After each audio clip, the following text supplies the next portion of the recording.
जैसे ही सर्दियों का सीज़न शुरू होता है, याद आने लगती है मिट्टी के चूल्हे की रोटी बनी हुई। जैसे कि हम गांव में पले बड़े हुए हैं, बचपन से लेके लगभग अभी तक हमने चूल्हे का ही खाना खाया है। चूल्हे पर बनाया गया खाना टेस्टी तो होता ही है, साथ ही बहुत ज़्यादा पौष्टिक भी होता है। नॉर्मल आजकल ना गैस के चूल्हे पे खाना बनाया जाने लगा है, जिसके साथ बहुत सारी बीमारियां हमारे शरीर में आ जाती हैं। तो सर्दियों का मौसम आते के साथ ही, जैसे कि मैंने बताया, मैं मिट्टी का चूल्हा बनाती हूँ। वैसे तो मैं इस तरीके के काम को करने में बहुत ज़्यादा एक्सपर्ट तो नहीं हूँ, लेकिन मेरे अंदर एक बहुत बड़ी कमी है। अगर मुझे कोई काम आता नहीं है, फिर भी मैं दूसरों की चापलूसी नहीं करती हूँ कि मुझे ये काम करके दे दो, मुझे ये काम करके दे दो। जैसे भी छोटा मोटा अच्छा बुरा होता है, मैं अपने काम को खुद ही कर लेती हूँ। खासकर घर के काम की मैं बात कर रही हूँ। मिट्टी का चूल्हा जब हमें बनाना होता है तो सबसे पहले हमें मिट्टी को गीला करना होता है। ये नॉर्मल खेत की ही मिट्टी है, बहुत ज़्यादा चिकनी नहीं है, नहीं तो चूल्हा बनाने के लिए एक अलग तरीके की मिट्टी आती है। लेकिन गांव में भी आजकल मिट्टी का मिलना बहुत ही ज़्यादा मुश्किल काम हो रहा है। तो जैसे खेत में मिट्टी होती है ना, तो वहीं से थोड़ी चिकनी सी मिट्टी लेके आ जाते हैं। पहले मैंने यहाँ पर मिट्टी को अच्छे से तोड़ ताड़ के उसमें पानी डाल दिया ताकि वो फूल सके। अभी मैंने कल परसों में एक चूल्हा बनाया था, और ये केवल इंस्टेंट का बनाया गया चूल्हा था। मैंने ऐसे ही ईंट को खड़ा करके रोटी बनाने के लिए अपना चूल्हा बना लिया था। लेकिन ये चूल्हा काम का नहीं था। एक छोटी सी क्लिप आपके साथ शेयर की थी, तो आप सभी के बहुत ज़्यादा कमेंट आ रहे थे कि दीदी मिट्टी का चूल्हा बनाने की पूरी वीडियो हमारे साथ शेयर कीजिए। आप देखिए, मुझे तसला भी नहीं मिला था, क्योंकि मैं मिट्टी का चूल्हा बनाती हूँ ना, तसले पे बनाती हूँ। तो घर में बस ये टूटा फूटा सा एक तसला मिला था मुझे, मैं यही लेके आ गई थी। ये केवल एक बेस का काम करेगा। तो मैंने इसमें जुगाड़बाजी करके पहले हमें तसले को ना फुल करना होता है। वैसे तो मिट्टी की भी एक पटड़ी बनाई जा सकती है, लेकिन ये चूल्हा ना छत के ऊपर ही रखा रहेगा। आने वाले टाइम में बारिश भी पड़ने वाली है, और भी बहुत सारा पानी वानी यहाँ पे डाला जाता है। तो मिट्टी की अगर पटड़ी होगी ना, चूल्हे का जो बेस होगा अगर मिट्टी का होगा, तो वो नीचे से गल जाएगा।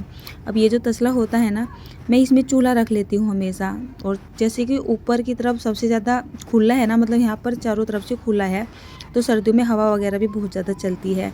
तो जहाँ भी मैं देखती हूँ हवा कम लग रही है, चूल्हे को वहाँ पर खिसका लेती हूँ और खाना बना लेती हूँ।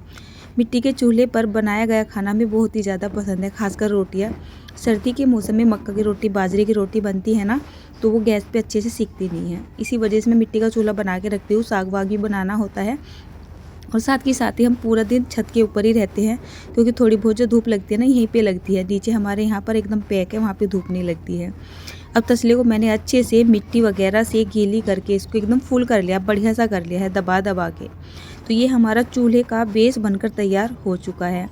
चलिए अब तैयारी करते हैं हम मिट्टी का चूल्हा बनाने की। मिट्टी का चूल्हा बनाने के लिए पहले से ही मैंने मिट्टी को भिगो दिया है। यहाँ पर काफ़ी सारी मिट्टी भी थी, जो गीली हो चुकी थी, तो मैंने यहाँ पर थोड़ा सा भूसा डाल लिया है। जब भी मिट्टी का चूल्हा बनाया जाता है तो ओनली मिट्टी मिट्टी से नहीं बनाया जाता है। नहीं तो क्या होता है ना, वो टूट जाता है बहुत जल्दी से, एक तरीके से ना वो तिड़क जाता है। तो इसमें भूसा वगैरह लगाना पड़ता है। ये नॉर्मल भूसा है, जिसको हमारे गाय भैंसें खाती हैं। तो मैं क्या करूँगी, यहाँ पर थोड़ा थोड़ा सा ही जो है चूल्हा बनाने के लिए गारा बनाती जाऊँगी, और यहाँ पर भूसे को मिलाती जाऊँगी। पहले मैं चूल्हे के बेस को अच्छे से इवन सा कर लेती हूँ। उबड़ खाबड़ सा हो रहा है ना, मैंने इसमें रफ मिट्टी डाल दी थी। जो मैंने चूल्हा फोड़ा था ना, तो मैंने उसी को डाल दिया था। इसके बाद मैं यहाँ पर ले रही हूँ 6 ईंट। ये छत की ईंट है, जिसको छोटे वाली या पतली वाली ईंट बोला जाता है। इसका चूल्हा बहुत अच्छा होता है, और घंटे भर में ही तैयार हो जाता है बनके। जैसे मैंने यहाँ पर 6 ईंट ले लिए। 6 ईंट को मैंने बिल्कुल बराबर साइज़ में लगभग में यहाँ पर रख लिया है, यानी कि इनको कुछ इस तरीके से खड़ा कर लिया है। तो ये हमारा चूल्हे का एक बेस बनके तैयार हो जाएगा। ईंट को चिपकाने के लिए बीच बीच में थोड़ा सा गीला गारा भी भरना होगा, यानी गीली मिट्टी को भी भरना होगा। नहीं तो जो ईंट है ना, वो तिड़क सकती है, या अपनी जगह से हट के चूल्हा हमारा बहुत जल्दी से फूट सकता है। अगर इस तरीके से चूल्हा बनाया जाता है तो चूल्हा लॉन्ग टाइम के लिए चलता है, टूटता फूटता भी नहीं है, और बढ़िया बनके तैयार हो जाता है। नॉर्मल तो चूल्हा बनाया जाता है मिट्टी से ही, लेकिन आजकल क्या करते हैं ना, मिट्टी की कमी की वजह से या समय की कमी की वजह से ईंटों का चूल्हा बना लेते हैं। हमारे घर पर तो वैसे भी सीमेंट का चूल्हा है, मैंने भी बनाया हुआ था यहाँ पे जब हमारे घर वगैरह बने थे, लेकिन उसका बहुत ज़्यादा काम नहीं होता था, तो बस वो ऐसी ही लापरवाही की वजह से टूट फूट गया था। अगर आपके पास इस तरीके से ईंट नहीं मिलती है, तो आप प्योर मिट्टी का भी बना सकते हैं, और प्योर मिट्टी नहीं मिलती है तो इस तरीके से ईंट लगा के भी इस चूल्हे को तैयार कर सकते हैं। मुझे लगभग में यहाँ पर चूल्हे को टोटली तैयार करने में आधा से पौने घंटे का टाइम लग चुका था, इसमें कुछ भी नहीं करना होता है, ईंटों को खड़ा करना होता है और बस इस पे गारा वगैरह चिपका देना होता है, इसको एकदम एकसार सा कर देना होता है।